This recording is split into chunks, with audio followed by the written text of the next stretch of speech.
Good morning, ladies and gentlemen. My name is Linda Lees. I am the head of programming for TEFAF New York. Thank you so much for coming out on this rainy day, but then if you're a New Yorker, this is a usual occurrence for the last several months. Nevertheless, it's really good of you to come out.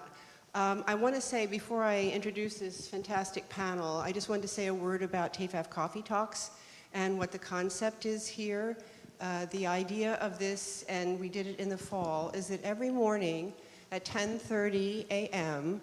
in the run of the fair, you know that you can come to this place for a really great conversation and dialogue on topics that we believe are worthy of your time and attention. And this is one of those on Latin American art. I'm pleased to introduce Anna Sokoloff, who is founding partner of Sokoloff and Associates, and she'll take over from there. Thank you. Thank you all for coming. Thank you, TEFAF, for having us. Thank you, Michael Plummer, for all your support for many years, and Jeff Rubin, your partner. And of course, I have to thank especially Linda Lees, who pushed and shoved and insisted that we have this panel here today. I'm very happy to be here. I also want to thank my fellow colleagues and friends, or friends and colleagues, for coming and participating in this panel today. We want to talk about Latin America, but we also want to talk about the advantages and disadvantages of being classified as Latin Americanists. And I have to say that we have 4 professionals here that have been working in the field for many years with very prominent positions in many ways. And I'm going to introduce them and myself by saying how we've met. I have to start with Leon Tovar. Raise your hand, please. How are you? Leon, I met as a teenager in Bogota. He's Colombian as well. And there and then, the thing that most impressed me about him was that he was already knowledgeable about Warhol and Sol LeWitt. I still wasn't. And he also had VIP access to the best nightclubs of the city. So since then, we've been friends. The second person I met was Christian Viveros-Fauné, who I met when I first came to New York, and I was working with the Colombian Mission to United Nations, which was a very interesting institution. It was funded by a wonderful culture attaché who's also a Grand Dame of the Arts, and I know that client of many of the TEFAF participants, Mrs. Beatriz Avila Santo Domingo, and she gave me the opportunity to organize the cultural program for the Colombian Mission. And we, of course, needed an editor and translator. And I don't remember who recommended Christian exactly, but he came to us and he became literally my right hand in every single publication. And then he went on ahead to forge his own gallerist, affair, and journalist career, which we're going to try and talk about, both with Latin America and outside Latin America. Third comes my dear friend Gabriela, who is Venezuelan, and we fight a lot about the origin of the arepa, which of course is Colombian. She might, once she gets the microphone, she might say an international fight. Yeah. But you know, there are 2 Colombians in this panel, so today, we share it. But I've met Gabriela when she was working at the Museum of Fine Arts in Houston, when the Latin American department under Mari Carmen Ramirez had opened. And I was very impressed by her quickness, knowledge, and her curatorial knowledge, and she's here now in New York with the America Society as director of the visual arts, an institution that has also been close to my heart. And luckily, Gabriela has me as part of her advisory board. And last but not least, Iria, who I met when she was about to move to London to work for Tate, and we were introduced by a common friend, who's Marinés Rodriguez, also Colombian, and who is now the director of the CAPC in Bordeaux, the museum in Bordeaux. So this is a panelist of very prominent and well international Latin Americanists, and I want to start by saying that we have to leave at 11:30 sharp, so if you see my phone going crazy, it's because we have to wrap up. That's why I have it here. And also that to start, I want to position you in the broader landscape of what Latin American art is, or the landscapes. And I'm going to pass this to Gabriela, Rangel, who has worked on mapping this in the last few years. And this is in opposition to many of the overall reports and reviews that we hear about the global market when Latin America usually falls within the category of the other. Gabriela. So what is the question, Anna? That, I want you to map us the current landscape. the current landscape is very complex right now to what vis-a-vis what we had in 2001. In 2001, we had the Museum of Modern Art, the American Society, the Blanton Museum in Austin, Texas, to lesser extent, El Museo del Barrio, the Museum of Fine Arts, Houston, which was beginning, and LACMA in Los Angeles with colonial art. This is 6 institutions, right, in 2001. Then in 2015, which are it's the end of my diagram, we have now the Tate Modern, the Centre Georges Pompidou in Paris, the Guggenheim Museum in New York, the Phoenix Art Museum in Arizona, the Metropolitan Museum in New York, the John Paul Getty Museum, Los Angeles, the Jewish Museum, New York, and in Latin America we have Museo de Arte Latinoamericano de Buenos Aires, Malva, Mali, Lima, MUAC, Mexico City, which is a museum of contemporary art of the university, Museo de Antioquia, Medellín, Biblioteca Luis Ángel Arango, Colombia, Bogotá, and Museo de Medellín, right? So we have a much more complex landscape than at the very beginning. We had some other cases before that, but they are not relevant anymore. I have to say that Latin American art became not only a trend, but it's a demographic situation in the US, and we have to point out that. And that's the reason why Mr. Donald Trump attacked Mexico, because we are a very important demographic trend, and we are a cultural force in the US. The bilingual situation is very important as well as the language of art as something that is international in Latin America. Yeah, it's 17% of the population of the United States, actually. We're the largest minority. Pardon my voice. We don't all talk like this, obviously. But yeah, just in terms of percentages. And I want to go to Leon, and I also want to, because we did talk about many of the galleries that have been working with Latin American artists since before what we now call Latin American art. So if you can talk about some of the galleries in New York and elsewhere that we mentioned, and tell us how that landscape in the gallery scene has changed. Yeah, I think Claude Bernard and also Averbach, young Averbach, they started like probably more than 30 years ago. And, but they changed a lot. Now we are in the cultural main street. Many international galleries, they start to be interested in our market and in the Latin American artists, actually. We have some galleries in New York that are solely dedicated to Latin American art. Well, and we have one here, which is Marianne Martin with us. We have Marianne Martin, we have Cecilia de Torres, our gallery, Leon Tovar. We used to have another ones.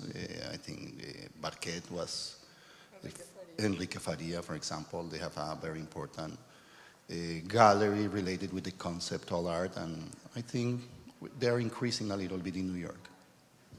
Gabriela, I know that at one point you said that, I want to mention some of the Latin American artists that are in international galleries and they're never classified as Latin Americanist. We can start with Swerner and Francis Alice, Alexander Mbonen with Doris Salcedo, Tania Bonactar with Ernesto Neto, Sikema Jenkins and Company with Vic Muniz, James Cohen with Beatriz Millases, Sean Kelly started with Los Carpinteros and Irando Espíritu Santo, now José Dávila, Listen Gallery recently with Carmen Herrera and Pedro Reyes, White Cube, Gabriel Orozco,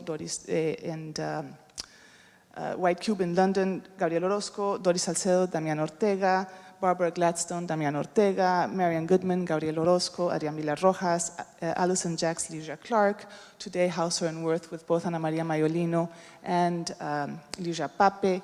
And the list can go on. And I know that when we were having the earlier conversation, Gabriela said that for some of them, the early ones at least, there had been a critical apparatus that was in place, and I want you to talk about it and how you feel about it. Well, you know, we know identity is fluid, and national identities in the 90s became very much questioned by a generation of artists. And before that, Sildo Meireles and Elio Itisica questioned the national identity of Brazilian and Latin American art in a way that it allowed curators, not only artists, but curators to construct a different kind of identity. That it's fluid, it's not stable, and artists did the same thing. And in a very particular way, people like Gabriel Orozco, who created his own way to present art, to be interpreted, and also to circulate in the global markets, right? So I think it's very important to point out that, because these artists are not seen as Latin American artists, and they're seen as Latin American artists. Meaning that sometimes they are Latin American, when it's relevant for them to be, and sometimes they're not. They're international That's what we've done all our artists. lives. That's why we're here. Exactly.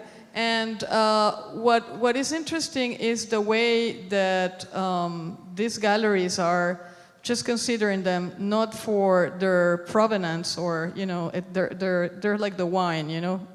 It doesn't matter if it's Chilean or Argentine. It circulates because it's a good Carmenere or Merlot, right?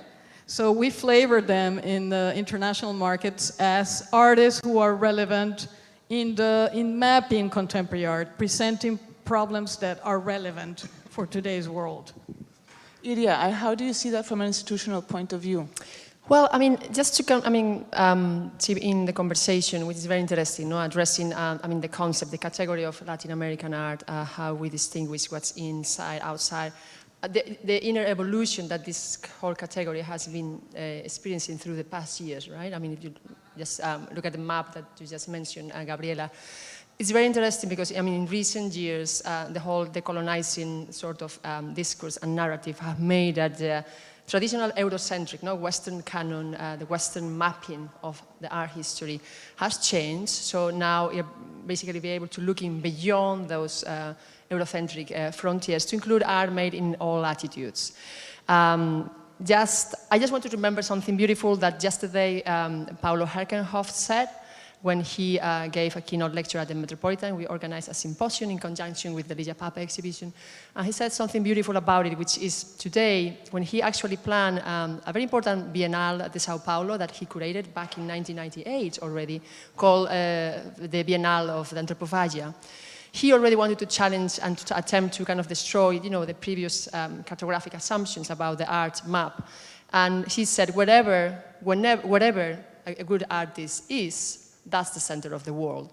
And basically, I think that's a very beautiful poetic metaphor to somehow tackle this issue today. I think we are already past this very rigid, homogeneous notion of what Latin American art is. Latin America is as a continent, as a plurinational continent, which is very, very complex. And the people who are working in the field in the past years, we just try to make that emphasis. I mean, it's such a complex place with so many countries, with so many, in different histories within their own countries, with colonization, with their neighbor countries. The different languages are being spoken. If you think of the Caribbean, there's Suriname, they speak Dutch. I mean, there's very complex continent to tackle just as with a very narrowed, and simplifying category. So I think the more we broaden the map itself, the more we complicate it, the better, because it's so rich intellectually, and there are so many artists that nobody knows yet in the Western countries. I just made an exhibition of Lygia Pape at the Met, and it's really the first major show ever devoted to the artists in this country. There was a very beautiful show on Lygia Pape in the American Society in 2002, I think. It was kind of a small attempt to kind of open up the windows. And so just so to say that institutionally, there's been a huge movement and change of perspectives. And in looking far beyond the Eurocentric map, to look at experiences and art practice beyond that map.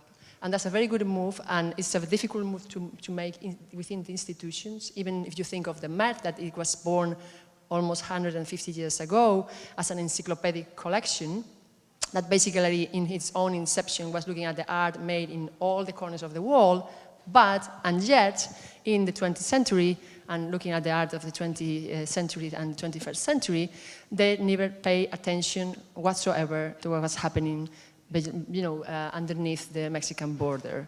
And that's that brings up many other conversations and questions about what institutions made in the past and what we can do in the future. But you can just go on. Gabriela, then I want to ask both Christian and Leon something. Yeah, no, maybe Christian can and Leon can elaborate this, but I was surprised when Catherine David, the curator of Documenta, would change the whole template of Documenta we know.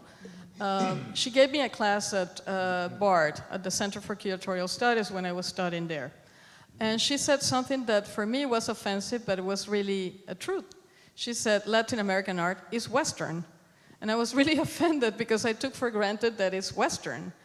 But then I, as a professional in New York, I was working with a mainstream institution, I won't say the name, in New York, and then the curator told me, the curator of photography told me that Latin American photography is not Western. It's not part of the canon. And I was really surprised, and I remember those words by Catherine David, and I said, she was right. Nobody believes that we are Western. And do people know that photography was invented in France and in Brazil at the same time? Do we know that? No. So it's our duties to disseminate that knowledge and not to fight in a unproductive way. I think it will be more interesting to do what I think we're doing, like insert those viruses everywhere. Anyway. And I want to say, sorry, Iria, but before we go on and you respond, I want to ask Christian and Leon in that order. Within your work as a journalist and with your past experiences, what space have you been able to give to Latin America, or how do you affront that problem? Do you affront it as a continent? Do you affront it as a categorization? And then Leon, in your experience as a gallerist, I know that you have a lot to say about the auctions, and we would like to hear about that as well. As a journalist, and I'm writing for the Village Voice again, but I wrote for them for about a decade as their principal critic. So every week, essentially, my job is to go out and find the most relevant show. And oftentimes, it was a Latin American show, but clearly they're also sort of my interests, right? So because I'm Chilean and I have a certain, my background gives me an immediate affinity to things that maybe other journalists and the public at large doesn't know about. So I know certain things when they come up. I know that Oito Chica is an interesting or an important artist, maybe a decade and a half ago in my own education before the Whitney decides to give him a show, which, by the way, is another significant indicator of how much the ground has shifted. It's the Whitney Museum of American Art. Is he Latin American? Is he not Latin American? I think one of the things that I find interesting in this discussion is how convenient and inconvenient the label of Latin American is. Often, it's the kind of label, traditionally it's been the kind of label that Latin American artists use to sort of get on the map, but the minute they get on the map, they want to run away, and they're right to. It's limiting. So it's either an umbrella for a day like today, or a context like today, or, it's the opposite, it's a cage. And that's something that I think curators clearly understand, dealers clearly understand, consultants like yourself clearly understand, and journalists also sort of understand. As a mission, as a journalist, part of what you want to do is to give, again, writing for the general public, an idea of something new. When you go out, you are very interested in getting a surprise, right? You want to see things. You want to look at something that gives you just a blast of information and of culture and of experience. And you want to communicate that to, obviously, your audience. And oftentimes I've found that in looking at underrepresented work by Latin Americans, of course, you have a terrific ability to sort of communicate that surprise. And that I love, aside from the fact that sometimes I get to write about friends, right? Or folks that have been significantly sort of underrepresented and are underknown. But do you find a resistance at times from the editorial teams of the journals where you work, saying, "Oh no, this is maybe this is not interesting to the public," or? I know the answer personally, no, but I know the general answer is yes, because otherwise we wouldn't have had this trajectory, right? I think at the Voices desk, at least for a while, people trusted me enough that if I said it was important, then they thought it was as well. But I know that that's the case. You know, otherwise we wouldn't just be having, well, clearly the second Lygia Pape exhibition in New York City. We would have thought that this was an artist that was as crucial as you know the history books know her to be. So. And Leon. Well, in our experience, after I think in the last 15 years has been happening very important exhibitions, museum exhibitions, more than 30 or 40 international about Latin America.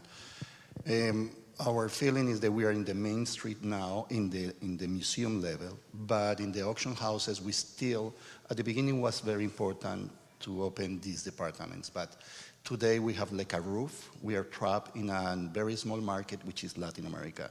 I think it's the time to break that, not to disappear the departments, but to merge these departments with the other ones, like for example, if it's a Rivera or you know, Impressionist Latin American art, go to the Impressionist department.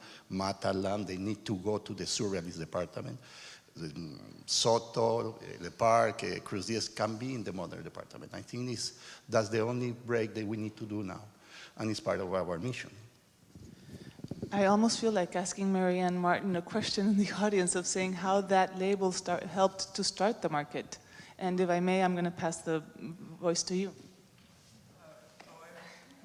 This is totally unprepared. Yeah, right. Well, I've sort of been living it, but I am the person, in a way, who created a Frankenstein monster because I was sort of bored working in the Impressionist and Modern department at Sotheby's, and by chance I saw one or two. It started out with a Rivera, then a Merida. These things would trickle in. Basically, in estates, you know, or an Orozco. Somebody died, somebody had one of these things. It would turn up in the department, and one of my problems was trying to hang it. It was, you know, we had Diego Rivera. We would put it with a Cubist painting, and you know, we knew what to do with the things that were traditional.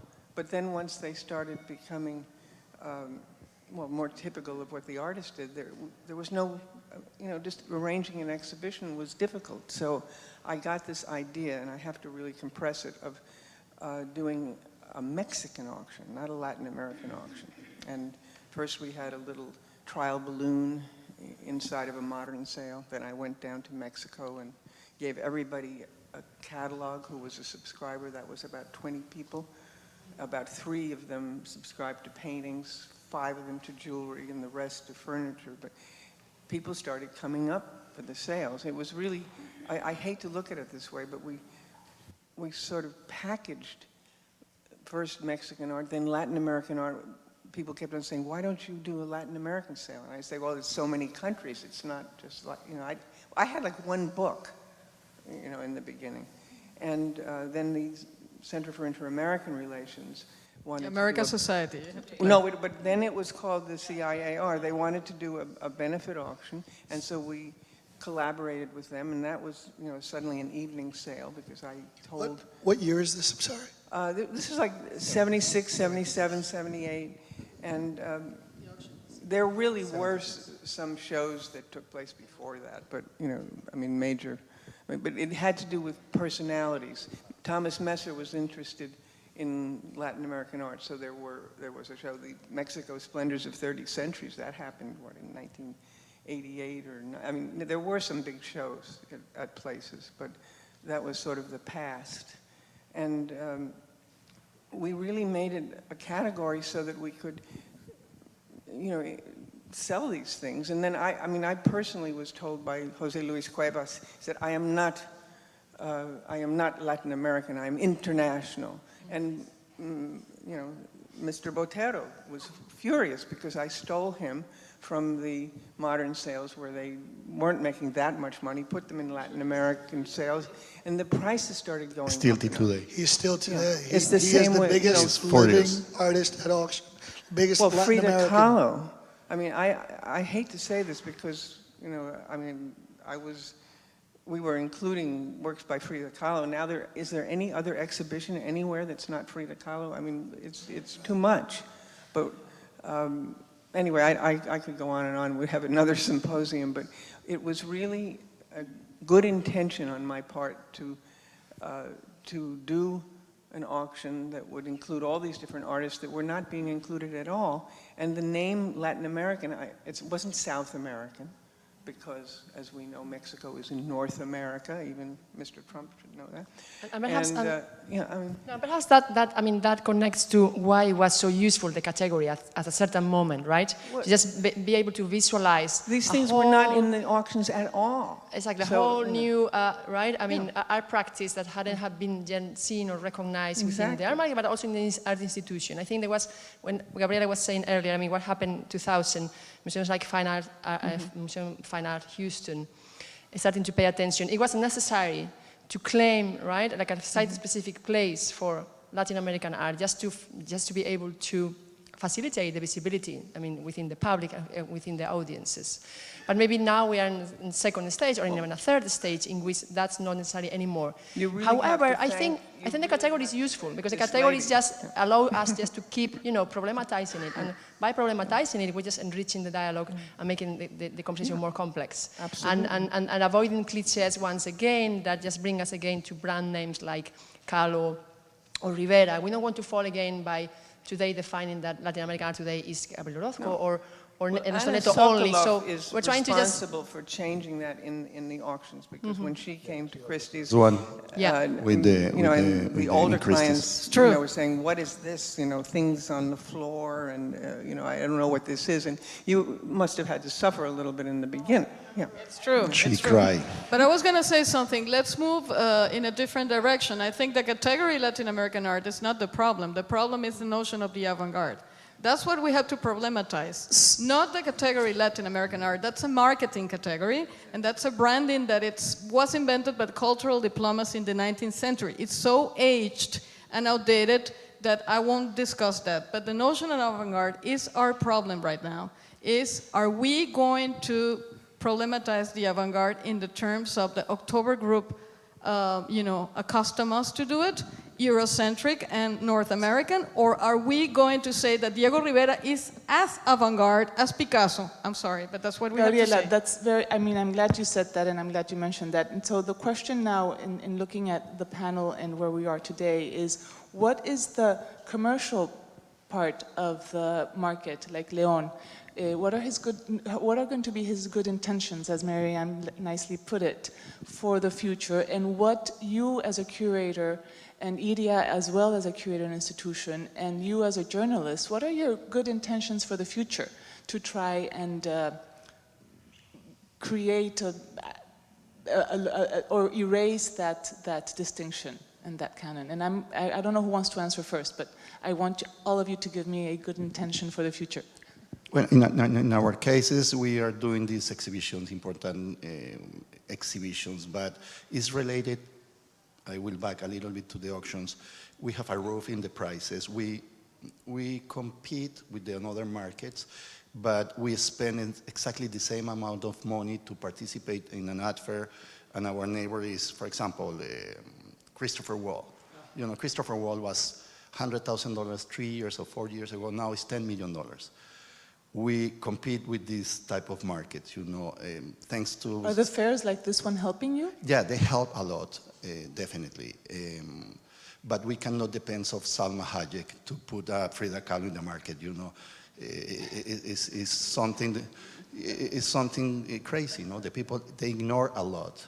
And part of that is we are not in the main street in the auction houses, actually. I think we need to break that. So you would break the auction houses and you would participate in other type of fairs? Because we haven't, we're here in a fair, but there's another fair in the city going on. There are several fairs in Latin America. We are one of the few galleries there. You participate in some of these fairs. There's also Bergamin Gomide here in the audience. Exactly. Yeah. Tell us a little bit about what your experience has been. We are few galleries that they can participate in 10, 11 art fairs internationally because the prices are still too low. Let's put it like that. If we go in the right direction in the auction houses, I'm completely sure that Mata one day they will be more expensive than Gorky, you know, and as everybody knows, probably that's a personal opinion, I consider him more important as an artist even than Gorky, but it's a market situation. I see Christian going like that. You know, yeah, I'm not going to discuss whether he's more important than Gorky or not, but look, I in answer to your question, I think all of us here wear a lot of hats, right? We are sort of survivors of the art world. And so we have different ways in which we try and guide collectors to work to collectors, stories to publications, proper commentary to catalog essays, et cetera, et cetera.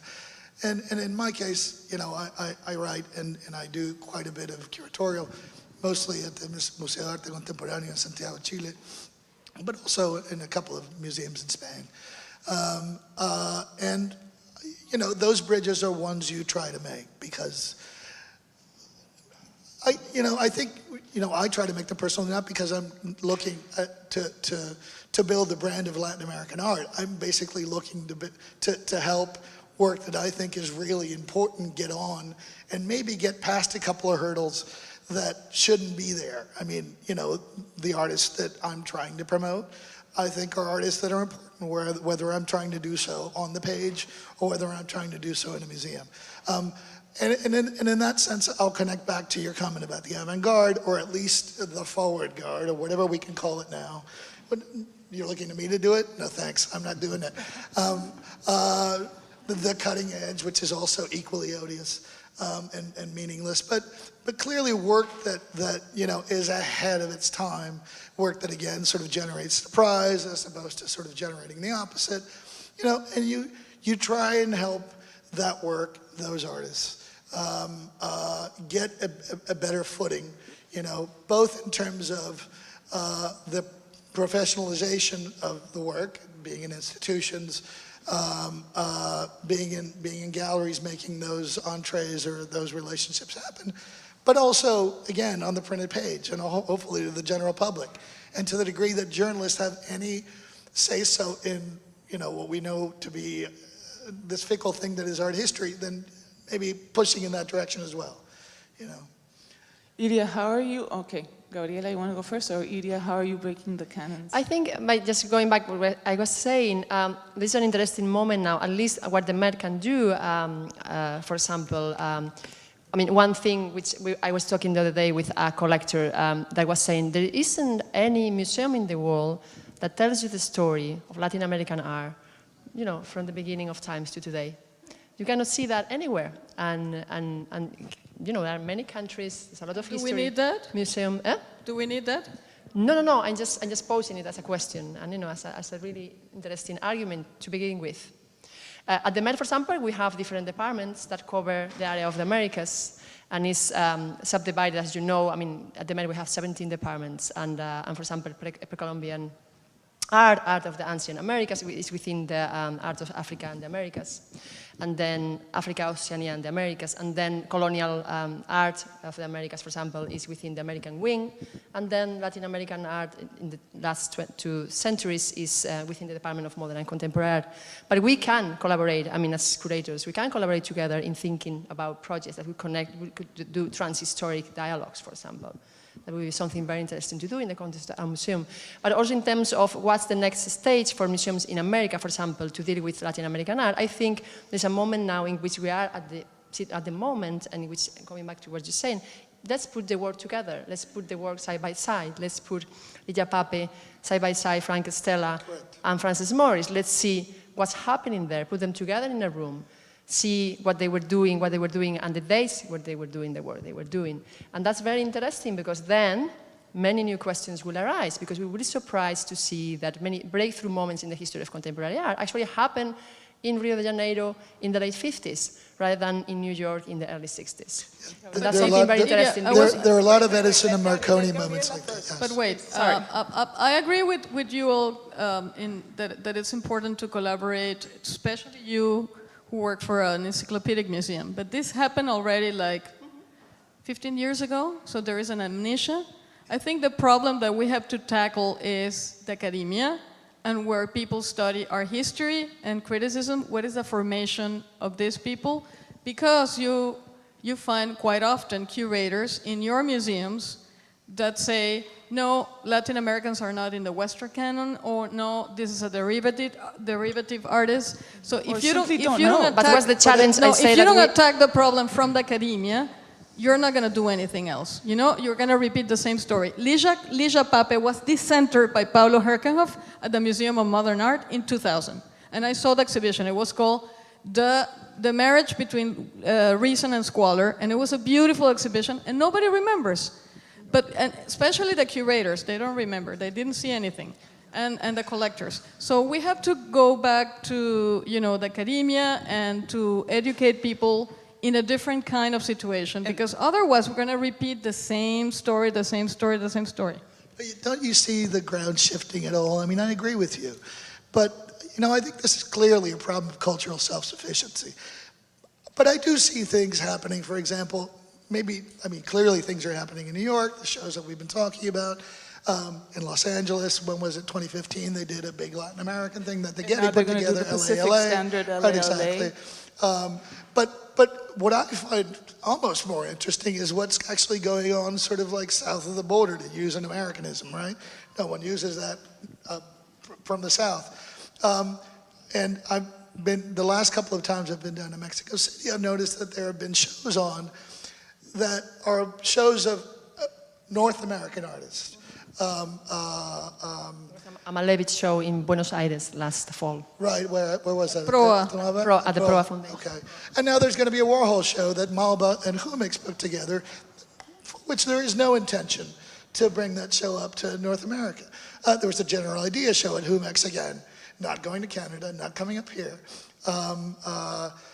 And another great show also at Mark, same stuff. That brings up a very interesting question too, which is the potential for collaboration also across the Americas between museums. We also see an internal circuit of museums to collaborate, you know, within America. But what happens about, you know, partnering with actually in museums in South America that already have the capacity. But where I'm going is they're putting together world-class shows of, you know, important shows, conceptual artists.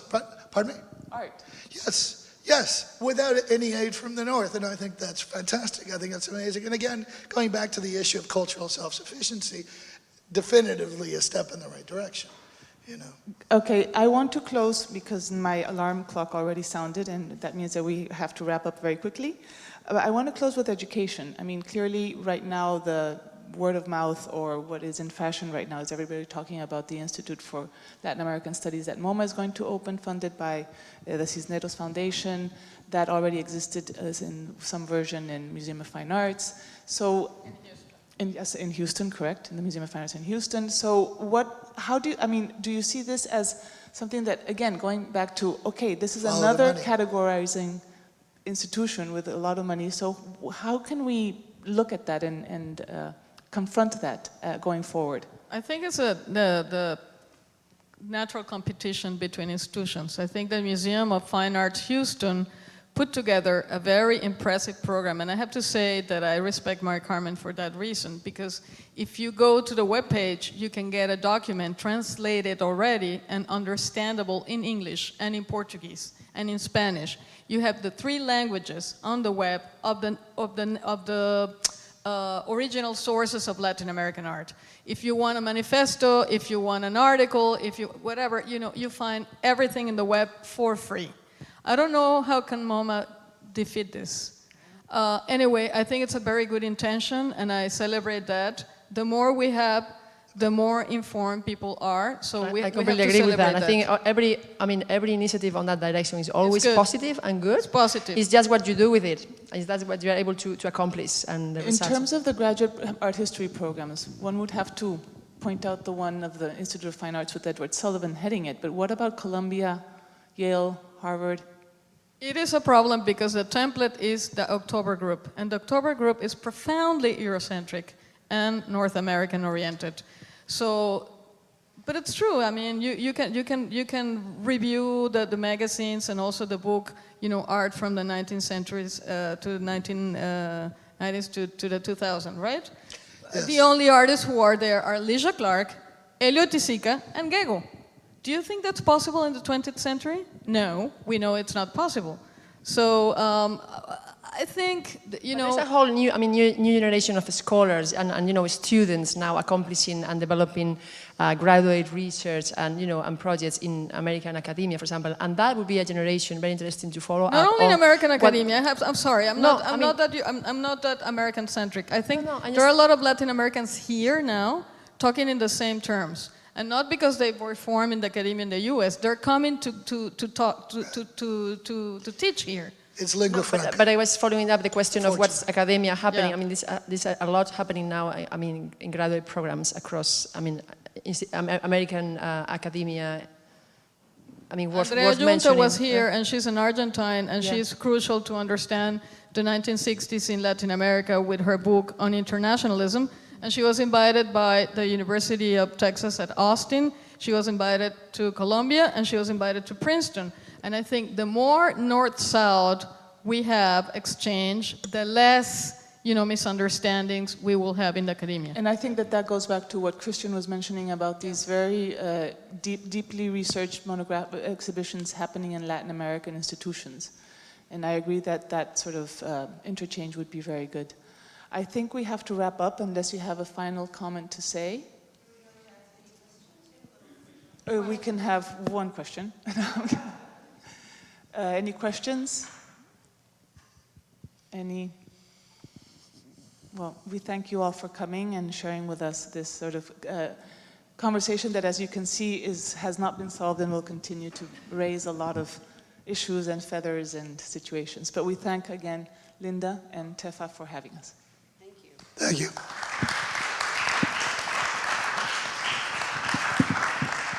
I'm sure you'll agree with me that this was a brilliant panel and a great opportunity for us to hear these dramatic points of view on the topic. And I really value the fact that all of you took the time to be with us today and to bring your knowledge and opinions to this topic, which sometimes we don't have a chance to hear in this kind of venue. So I'm very grateful for that. I hope you will all take your cultural brochure with you, come back for another coffee talk, and thank you so much. We do have to vacate the room now, so thank you so much. Enjoy the fair.